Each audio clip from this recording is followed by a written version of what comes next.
Cuando vi a mi esposa besándose con mi mejor amigo en nuestro propio jardín, el mundo se detuvo por completo. Mis manos temblaron tanto que casi se me cayó el teléfono, pero lo que más me dolió no fue la traición, sino darme cuenta de que todo había sido una mentira cuidadosamente planeada desde hace meses. Me llamo Diego Ramírez, tengo 29 años y vivo en Córdoba, Argentina. Trabajo como ingeniero civil especializado en puentes, un trabajo que heredé la pasión de mi padre fallecido. Pensaba que tenía una vida perfecta, una esposa hermosa llamada Valentina, un trabajo estable que me llenaba de orgullo, y un mejor amigo, Sebastián Torres, que conocía desde la universidad. Llevábamos 15 años de amistad y él era prácticamente un hermano para mí. Ese viernes había sido especialmente duro. Estaba supervisando la construcción del Puente San Martín, el proyecto más importante de mi carrera. Era el mismo tipo de estructura que mi padre había soñado construir antes de morir en un accidente cuando yo tenía 12 años. Mi madre, Elena, siempre me decía que papá estaría orgulloso de verme continuar su legado. Valentina conocía lo importante que era este proyecto para mí. Habíamos hablado durante el desayuno sobre cómo este puente conectaría dos comunidades rurales que habían estado aisladas durante décadas. Ella parecía entusiasmada. Me dijo que admiraba mi pasión por ayudar a las personas a través de mi trabajo. «Eres igual que tu padre», me había dicho esa mañana, besándome antes de que saliera hacia la obra. Siempre pensando en los demás. Esas palabras resonaban en mi mente mientras conducía de regreso a casa esa tarde, completamente ajeno a lo que me esperaba. Habíamos terminado temprano porque habíamos superado todas las inspecciones de seguridad con calificaciones perfectas. Yo estaba eufórico, ansioso por compartir las buenas noticias con Valentina. Sebastián sabía de mi horario porque habíamos quedado en reunirnos el sábado para celebrar el progreso del proyecto.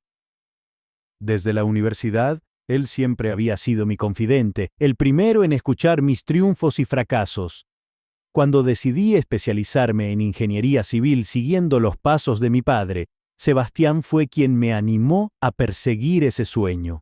Por eso lo que vi esa tarde en mi jardín no solo destrozó mi corazón, sino que hizo pedazos 16 años de recuerdos, de confianza, de hermandad. La imagen de ellos abrazados bajo el jazmín que Valentina y yo habíamos plantado en nuestro primer aniversario se grabó en mi retina como una marca al rojo vivo. Sebastián siempre había sido el soltero del grupo, el que cambiaba de novia cada pocos meses. Era arquitecto, especializado en diseño de interiores, y tenía un éxito considerable con las mujeres. Su encanto natural y su físico atlético lo convertían en el centro de atención en cualquier reunión social. Yo, en cambio, me había casado con Valentina hace 3 años, después de 5 años de noviazgo. Valentina Morales era profesora de arte en la Escuela Secundaria San José, una institución prestigiosa donde enseñaba desde hacía 4 años. Era dulce, inteligente, con una sonrisa que iluminaba cualquier habitación. Tenía 26 años cuando nos conocimos en una exposición de arte local. Yo había ido por casualidad, acompañando a mi hermana Sofía, quien estudiaba Bellas Artes en la Universidad Nacional de Córdoba. Recuerdo perfectamente esa noche. Valentina estaba explicando una de sus pinturas a un grupo de visitantes. Era un paisaje de las sierras cordobesas, pintado con una técnica que hacía que las montañas parecieran cambiar de color según el ángulo desde donde las miraras. Cuando nuestros ojos se encontraron a través de la multitud, sentí algo que nunca había experimentado antes. Sebastián venía a casa constantemente. Cenaba con nosotros los fines de semana. Nos acompañaba a eventos familiares. Incluso tenía llave de nuestra casa desde que se la dimos cuando nos fuimos de luna de miel a Bariloche. Mi madre Elena lo adoraba. Siempre decía que era como el hijo que nunca tuvo. Incluso mi suegra, Carmen Morales, una mujer usualmente reservada y crítica, había aceptado a Sebastián como parte de la familia. Valentina siempre decía que le caía muy bien, que era como el hermano que nunca tuvo. Era hija única, criada por Carmen después de que su padre las abandonara cuando ella tenía 8 años. Por eso valoraba tanto la sensación de familia extendida que Sebastián traía a nuestras vidas. Yo me sentía afortunado de que mi esposa y mi mejor amigo se llevaran tan bien. Los tres teníamos una rutina establecida. Los viernes por la noche, Sebastián venía a cenar y veíamos películas. Los sábados, a veces íbamos juntos a la cancha a ver jugar a Talleres, el equipo del cual éramos fanáticos desde la infancia. Los domingos, Valentina cocinaba su famoso asado y invitábamos a más amigos. Era una vida simple pero llena de momentos felices que ahora se sentían como una farsa elaborada. Pero había señales que debía haber notado, pistas sutiles que mi mente enamorada eligió ignorar o justificar. Sebastián empezó a visitarnos más seguido cuando yo no estaba, especialmente durante mis frecuentes viajes a la obra del puente que se encontraba a 2 horas de la ciudad. Valentina mencionaba casualmente que él había pasado a saludar mientras yo trabajaba. Cuando preguntaba por qué no me había llamado para que nos viéramos los tres, ella decía que había sido una visita rápida, que no valía la pena molestarse. Solo vino a devolver unos libros, me decía, o pasó a buscar unas herramientas que le habías prestado. Siempre tenía una explicación lógica, y yo, confiado en ambos, nunca cuestioné esas excusas. También comenzó a regalarle cosas pequeñas pero significativas. Un libro de arte contemporáneo que sabía que le gustaría, porque había mencionado a ese artista en una conversación. Flores para alegrar la casa, cuando notaba que Valentina se veía cansada después de un día difícil en la escuela. Chocolates importados, porque se veía triste, después de que uno de sus estudiantes favoritos se había transferido a otra institución. Yo pensaba que era considerado, que realmente se preocupaba por mi esposa como una hermana.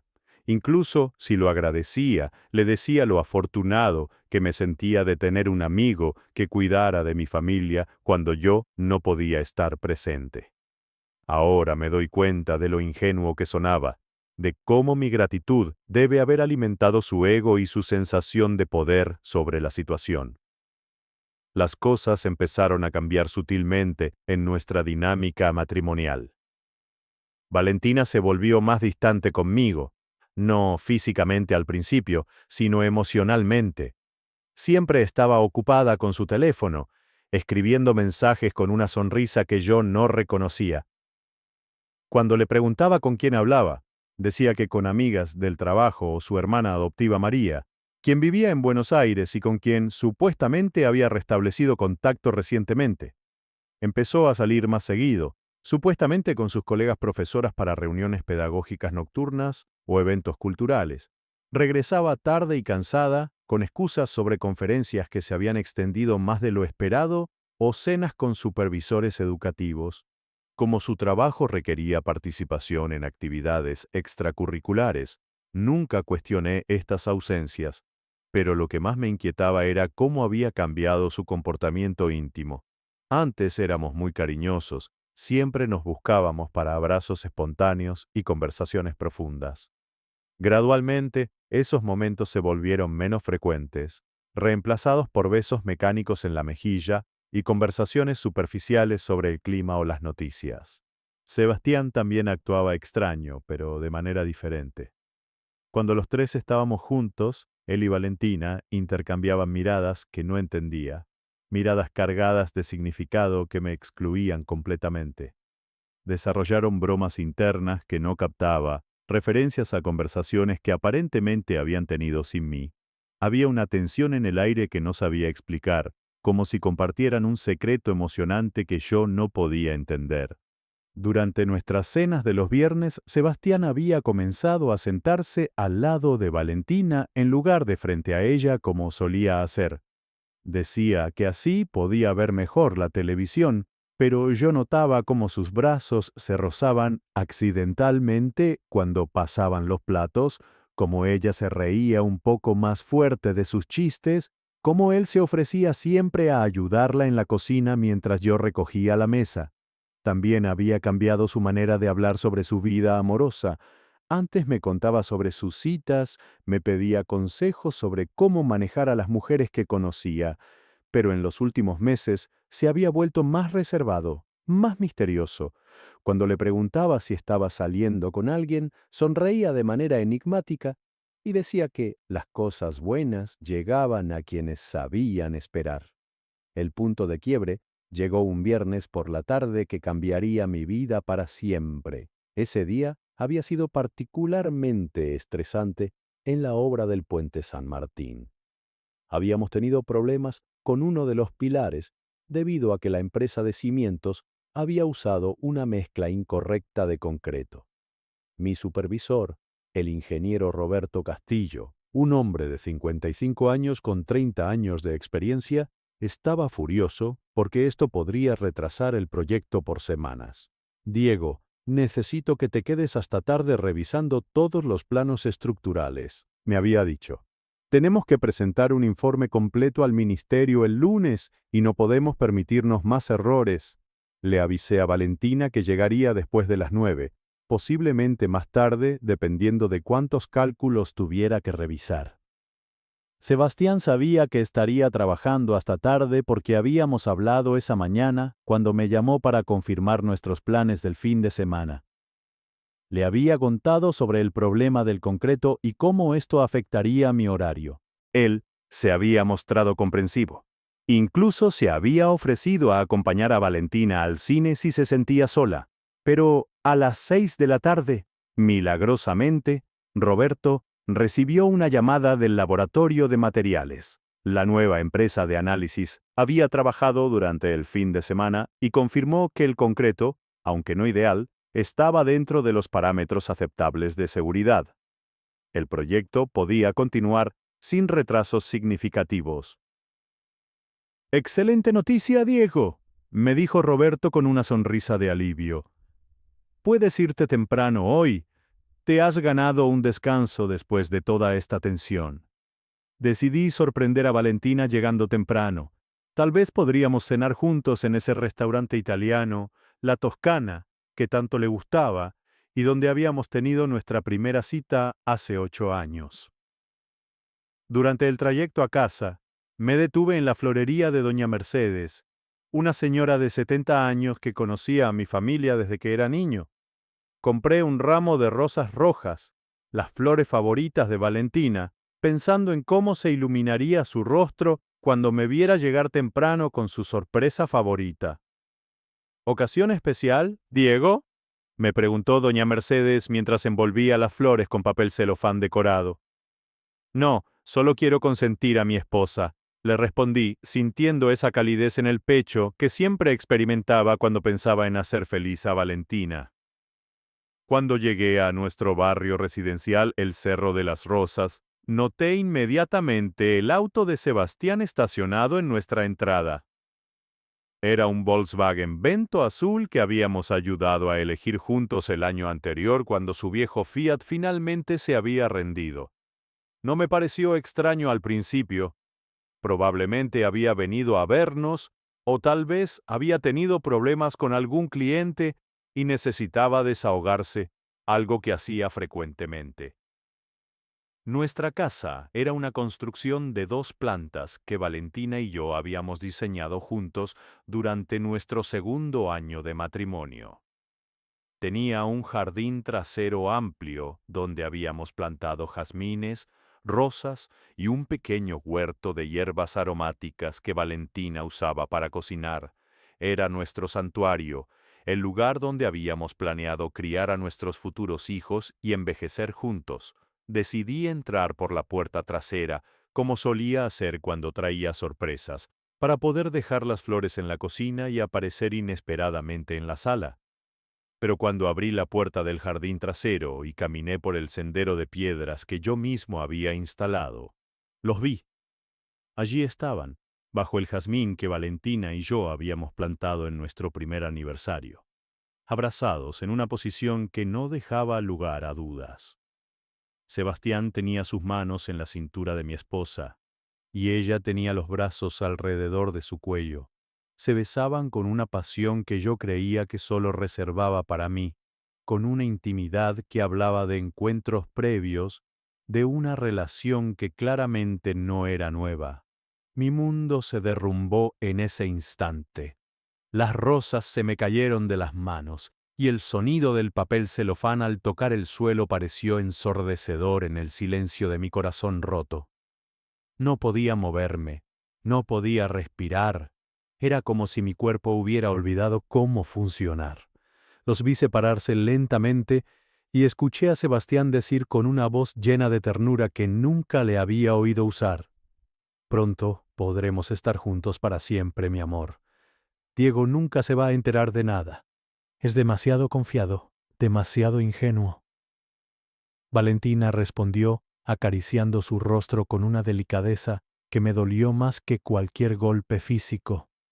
«Ya casi está listo, mi vida. Solo necesitamos un poco más de tiempo para ejecutar el plan perfectamente. Todo tiene que parecer natural, espontáneo».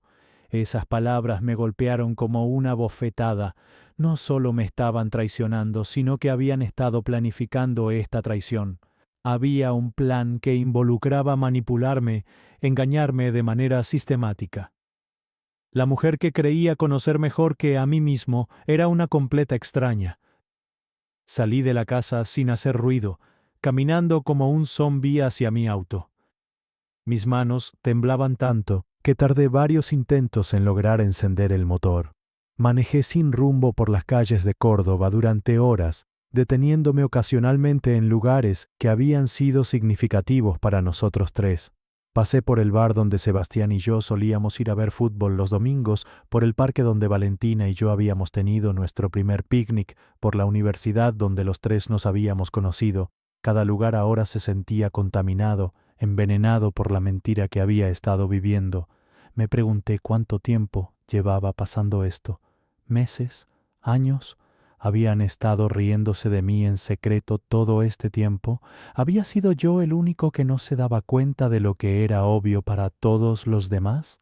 Cuando finalmente regresé a casa, cerca de las 11 de la noche, encontré a Valentina en el sofá viendo una serie de Netflix, vestida con su pijama de algodón rosa, el mismo que usaba cuando quería estar cómoda después de un día largo. Se veía tan normal, tan inocente, que por un momento dudé de lo que había visto. Tal vez había sido una pesadilla, tal vez mi mente, estresada por el trabajo, había creado una alucinación cruel. «Hola, amor», me dijo con una sonrisa brillante, pausando la serie. «Llegaste más temprano de lo que pensaba. ¿Cómo estuvo el trabajo? ¿Pudieron solucionar el problema del concreto?» Su actuación era perfecta.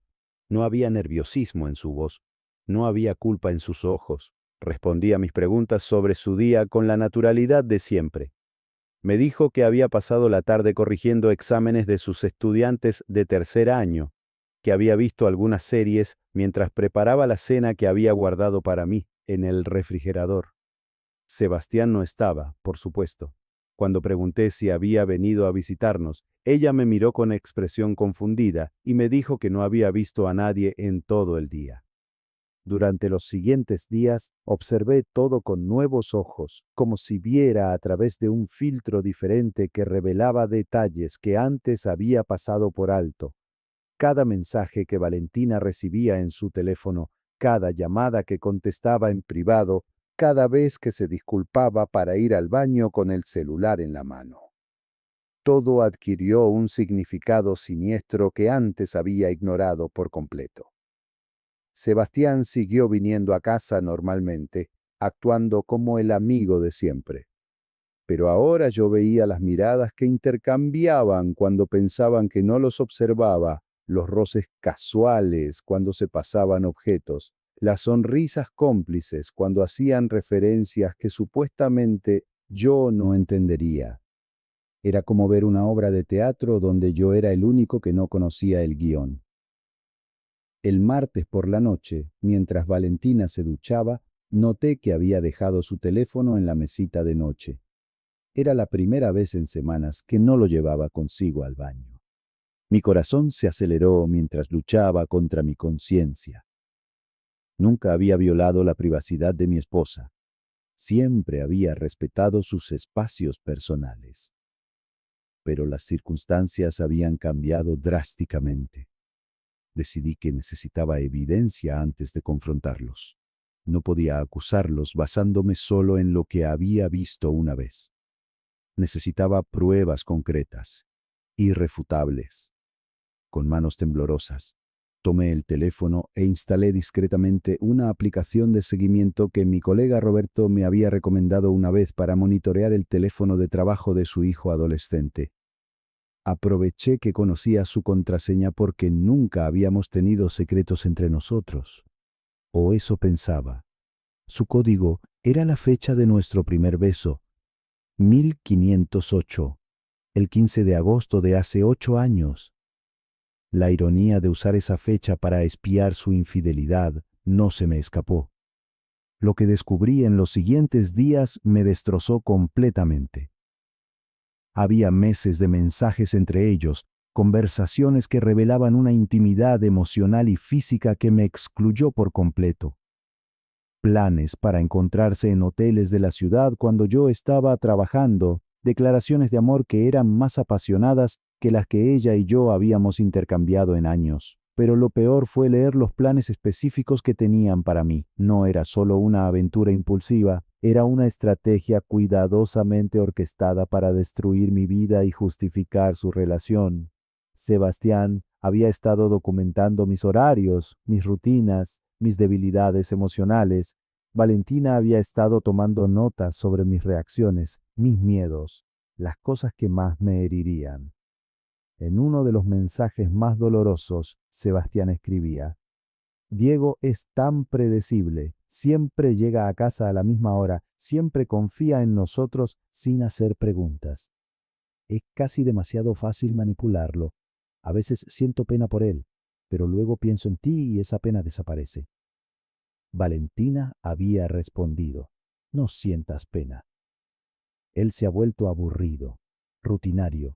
Ya no es el hombre aventurero del que me enamoré. Contigo me siento viva otra vez. Sebastián había convencido a Valentina de que yo era aburrido, que la limitaba, que se merecía algo mejor que un esposo predecible, que se obsesionaba con puentes y proyectos de ingeniería. Habían planeado meticulosamente hacer que yo pareciera inestable, irresponsable, para que cuando ella pidiera el divorcio, pudiera quedarse con la casa, nuestros ahorros y la mayor parte de nuestros bienes compartidos. La estrategia era diabólicamente inteligente.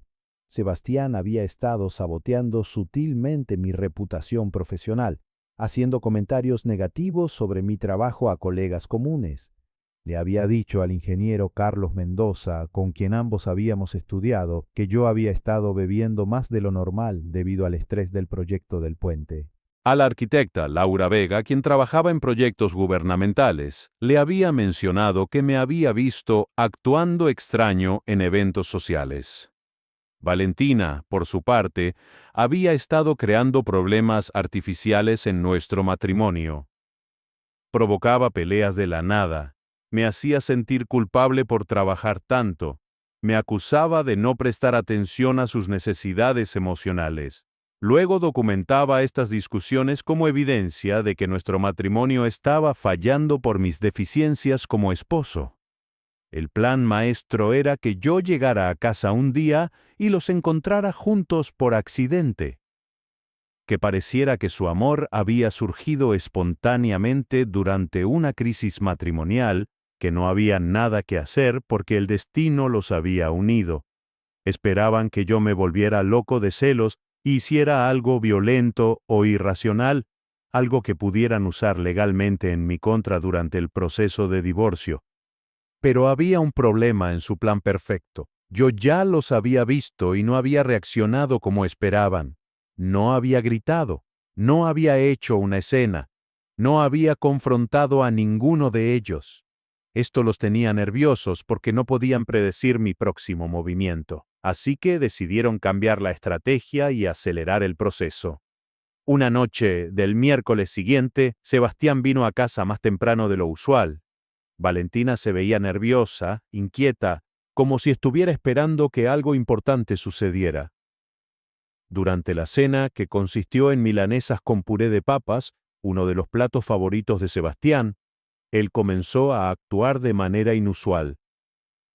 «Diego, hermano, tengo que contarte algo emocionante», dijo, cortando su milanesa con movimientos deliberadamente casuales. «Conocí a una chica increíble la semana pasada. Se llama Carmen Ruiz. Es psicóloga, trabaja en el Hospital Córdoba. Es realmente especial. Creo que podría ser la indicada, ¿sabes?». Siguió hablando sobre esta supuesta Carmen por varios minutos, describiendo cómo se habían conocido en un café, cómo habían hablado por horas sobre arte y literatura, cómo ella entendía su alma de una manera que ninguna mujer había hecho antes. Valentina lo miraba con ojos de pánico. Claramente no esperaba esta actuación particular. «Tal vez es hora de que siente cabeza, como tú lo hiciste», continuó Sebastián, mirándome directamente. «Watching how happy you and Valentina are together has made me realize what I want in life». Yo entendí inmediatamente lo que estaba pasando. Estaban actuando, tratando de convencerme de que su relación había terminado, que Sebastián había encontrado a otra persona. Era una cortina de humo diseñada para desviar cualquier sospecha que pudiera haber desarrollado. La actuación de Sebastián era convincente, pero había demasiados detalles específicos, demasiadas coincidencias en su historia. Esa noche, después de que Sebastián se fuera, Valentina fue extraordinariamente cariñosa conmigo. Se acercó mientras yo lavaba los platos y me abrazó por detrás, algo que no había hecho en meses. Me dijo que me amaba, que había estado distante porque tenía problemas con uno de sus supervisores en la escuela, el director académico profesor Ramón Herrera, quien supuestamente la había estado presionando para cambiar sus métodos de enseñanza. Me sugirió que planeáramos unas vacaciones románticas, solo nosotros dos, tal vez a Mendoza para recorrer bodegas y reconectar como pareja. «Siento que hemos estado viviendo como compañeros de cuarto últimamente», me dijo con lágrimas en los ojos que parecían genuinas. «Quiero recuperar la intimidad que teníamos antes». Su actuación era tan convincente que por un momento dudé de mis propias observaciones. Tal vez había malinterpretado lo que había visto. Tal vez realmente habían sido solo un abrazo y un beso inocente entre cuñados, y mi mente paranoica había creado una historia de infidelidad donde no existía. Pero seguía monitoreando sus mensajes, y esa misma noche, después de que fingió dormirse, la vi escribir discretamente en su teléfono bajo las cobijas. Al día siguiente, cuando revisé los registros de la aplicación, encontré el mensaje que confirmó mis peores sospechas. «Funcionó perfectamente, mi amor». Diego se lo creyó todo. «Está completamente convencido de que has encontrado a otra mujer. Podemos seguir con la siguiente fase del plan sin preocupaciones».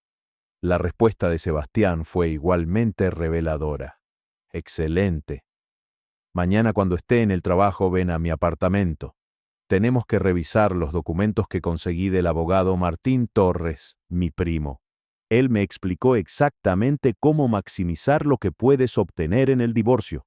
Al día siguiente, un jueves lluvioso típico del otoño cordobés, mientras Valentina supuestamente estaba en la escuela dando clases de arte a estudiantes de segundo año, decidí tomarme el día libre y hacer una investigación más profunda.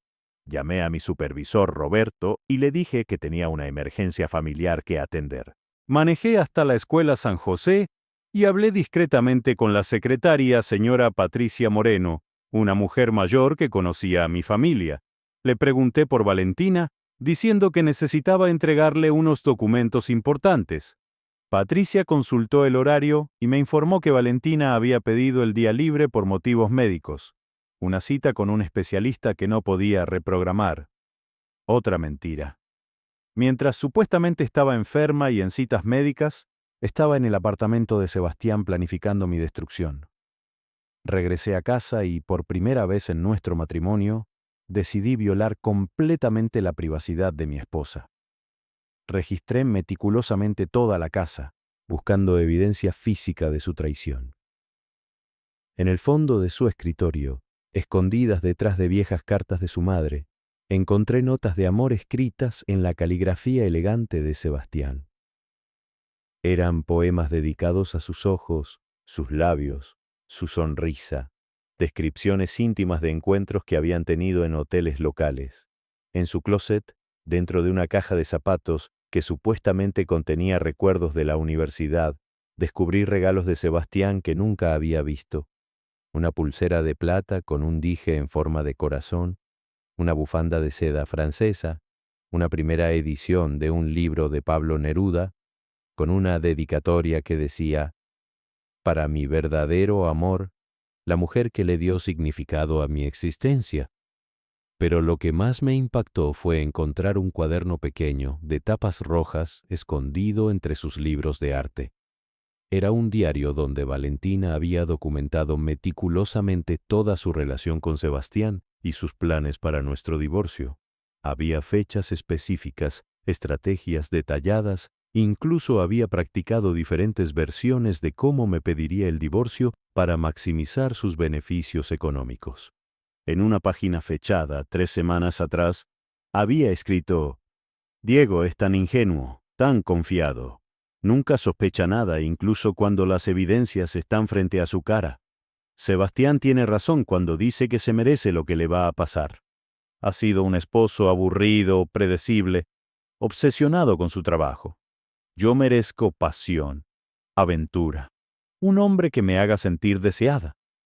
En otra entrada más reciente, había detallado específicamente cómo planeaban manipular la narrativa del divorcio. Primero, documentar todas sus deficiencias como esposo, su obsesión con el trabajo, su falta de atención emocional, su tendencia a aislarse cuando está estresado. Segundo, crear evidencia de incompatibilidad fundamental.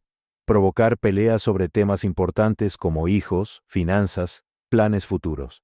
Tercero, introducir a Sebastián como apoyo emocional que gradualmente se convierte en algo más profundo.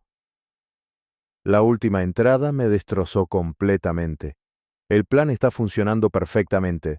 Diego está tan concentrado en su estúpido puente que ni siquiera nota que su matrimonio se está desmoronando bajo sus narices. Sebastián y yo seremos libres pronto, y Diego se quedará con las facturas, la hipoteca y la humillación de haber perdido a su esposa y su mejor amigo al mismo tiempo. A veces siento una pizca de culpa, pero luego recuerdo lo aburrida que se había vuelto mi vida con él, y esa culpa desaparece inmediatamente. Esa noche, cuando Valentina regresó a casa fingiendo estar agotada por su supuesta cita médica, decidí que era hora de tomar el control de la situación. Pero no iba a hacer lo que ellos esperaban. No iba a confrontarlos gritando como un marido traicionado típico. No iba a volverme loco de celos y hacer algo violento que pudieran usar en mi contra. Iba a ser más inteligente que ellos, más estratégico, más paciente. Al día siguiente, viernes por la mañana, contraté al detective privado más reputado de Córdoba, un hombre llamado Roberto Mendoza, coincidentemente el mismo nombre que mi supervisor, quien tenía una oficina discreta en el centro de la ciudad. Era un ex policía de 50 años con 25 años de experiencia en casos de infidelidad matrimonial.